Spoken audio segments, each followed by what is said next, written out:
ناڈان سے مشن کا اختتام۔ او میں سمجھ گیا، یہ تو بڑی مسرت کی بات ہے، کیا تفصیل ہے؟ سر سلطان کے لہجے میں واقعی مسرت کی جھلک سی ابھر آئی تھی اور عمران نے انہیں مختصر طور پر ساری بات بتا دی۔ ٹھیک ہے، ابو نصر اپنی جگہ سچا ہے، ٹھیک ہے، اس کا فون آئے تو میں اس کی تسلی کرا دوں گا، سر سلطان نے جواب دیا اور عمران نے ان کا شکریہ ادا کر کے فون آف کر دیا۔ باس اس کے اندر جو بم ہے کیا اسے نکالا نہیں جا سکتا؟ ٹائیگر نے عمران سے مخاطب ہو کر کہا۔ اس وقت تک سارے ساتھی مشینری کو تباہ کر کے اب اس ہال میں اکٹھے ہو چکے تھے، البتہ جیکب ان کے ساتھ نہیں تھا۔ بم کیا مطلب؟ اس فون میں بم ہے، سب نے بے اختیار چونکتے ہوئے کہا۔ ان سب کے چہروں پر سنسنی کے تاثرات پھیلتے چلے گئے۔ ہاں، یہ انتہائی خوفناک تجربہ تھا جس کرنل ناروٹ نے آخری حربے کے طور پر استعمال کرنے کی کوشش کی تھی۔ اگر اتفاق سے میری نظر اس بٹن پر نہ پڑتی تو شاید میں بھی اس کی ماہیت کو نہ سمجھ سکتا، اور نتیجہ یہ کہ نمبر ڈائل کرتے ہی اندر موجود خوفناک پلاسٹک بم پھٹ جاتا اور اس کے بعد جو کچھ بھی ہوتا تم خود سمجھ سکتے ہو، عمران نے کہا، اور سب بے اختیار جھرجھری لینے پر مجبور ہو گئے۔ تم ابو نصر کو یہاں بلوانا چاہتے ہو؟ اچانک کلف نے عمران سے مخاطب ہو کر کہا۔ ہاں، کیوں، تمہیں کوئی اعتراض ہے؟ عمران نے مسکراتے ہوئے کہا۔ اب میرے اعتراض کرنے کی گنجائش ہی کہاں رہی ہے؟ ٹھیک ہے، یہ تمہارا حق ہے کہ تم مشن کو مکمل کر لو، کلف نے ایک طویل سانس لیتے ہوئے کہا۔ عمران اس دوران مسلسل گھڑی کو دیکھتا رہا، پھر جب 10 کی بجائے 15 منٹ گزر گئے تو اس نے فون اٹھایا اور ایک بار پھر وہ سرخ رنگ کا بٹن آف کر دیا، کیونکہ اس بٹن کا سسٹم ہی ایسا تھا کہ فون آف کرتے ہی وہ خود بخود آن ہو جاتا تھا۔ اسی لیے ہر بار فون کرنے سے پہلے عمران کو اسے آف کرنا پڑتا تھا۔ عمران نے بٹن آف کر کے شاکر کے نمبر پریس کر دیے۔ یہ رابطہ قائم ہوتے ہی شاکر کی آواز سنائی دی۔ علی عمران بول رہا ہوں، شاکر صاحب ابو نصر سے بات کرائیں، عمران نے سنجیدہ لہجے میں کہا۔ جی بہتر، ہولڈ آن کرے۔ دوسری طرف سے اس بار قدرے مودبانہ لہجے میں کہا گیا۔ ہلو، ابو نصر بول رہا ہوں۔ تھوڑی دیر بعد ابو نصر کی آواز سنائی دی۔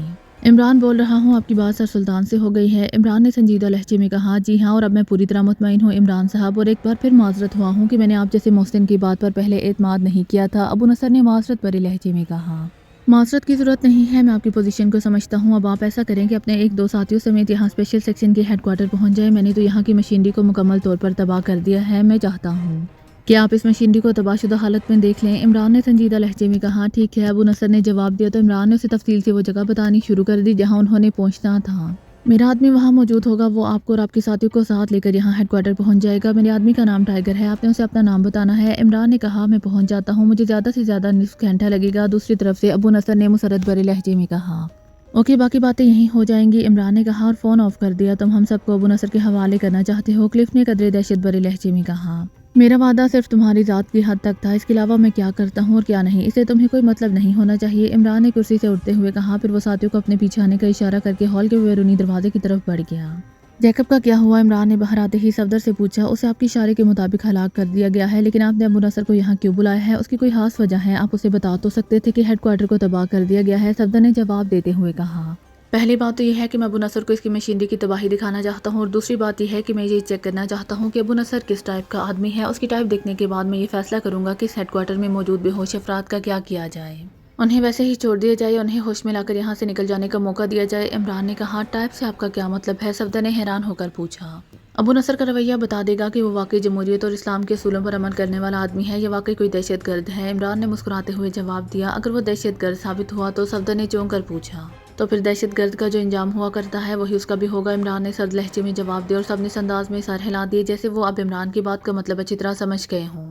ٹائیگر، تم نے نعمانی کے ساتھ پوائنٹ 1 پر پہنچنا ہے، نعمانی تم سے لہتا رہے گا، تم نے ابو نصر سے ملنا ہے اور پھر اسے ساتھ لے کر یہاں آنا ہے۔ نعمانی کو میں اسی لیے بھیج رہا ہوں کہ ابو نصر کوئی بھی ایسی حرکت کر سکتا ہے جو ہمارے مفادات کے خلاف جاتی ہو، ایسی صورت میں نعمانی سچویشن کو کنٹرول کرنے کے لیے جو اقدام بھی چاہے کر سکتا ہے، میری طرف سے اجازت ہوگی، عمران نے ٹائیگر اور نعمانی سے مخاطب ہو کر کہا۔ میں سمجھ گیا ہوں آپ کی بات، آپ فکر نہ کریں، کام آپ کی مرضی کے مطابق ہوگا، نعمانی نے اس بات میں سر ہلاتے ہوئے کہا۔